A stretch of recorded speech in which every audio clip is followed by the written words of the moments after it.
Hinaharana ka niya. Yes po. Oh, wow. Ganda. Mas mahaba pa yung buhok mo, yung nakaganon lang sa sa bintana. Oo, literal na. Ang haba ng hair mo, te. Yes. Sa alas 3 ng madaling araw, kinakantahan ka niya, tapos ginagano mo yung katawan. Aswang pala. Humihiwalay. Wala lang. Nung chorus na naghiwalay. Ang ganda. Anong pakiramdam ng isang dalagang Pilipina na kinakantahan ng isang Ginoo? Sa una po, Hindi, doon tayo sa huli. Sa huli, anong naramdaman mo Sa una. Sa una. sa una po, medyo hindi pa po ako sanay kasi first boyfriend ko. Bago sa... Opo, bago po sa akin. Then, abang tumatagal, parang kinikilig na lang ako. Ganun. Oy! Ano yung develop? Between. Kay Labi! Iba na naman. Babaliw. Tama yan. Ang Kiliwat sa uwitin kong ito.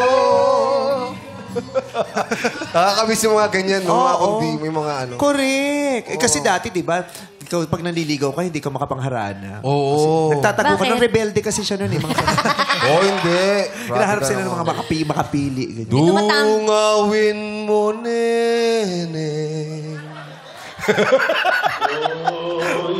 Ilaw, oh, ilaw. La? Nararamdaman mo, parang lakas ng hangin, La. Okay, maingay. Bakit? Ito ang mga oras na patay ang Diyos. Ha? Magliligalig ang lahat ng mga masasamang elemento. Kaya pala. Ihanda mo ang palaspas. Opo, la. Opo, lala. Mahal na araw. Ganyan kasi yung sa Shake, Rattle, and Roll Part 1. Oo, episode manananggal, Herbert Bautista and Mary Walker. Yes. Na may nanghaharana, tapos ayun na si Irma Alegre na unti-unti nang lumalabas. Ilaw, oh, ilaw. Lola. Sa gabing maliw. Lola, parang... Bakit? Parang Bakit namatay ako? yung ilaw sa gasera. Ay, baka lang nawala lang ng gasolina.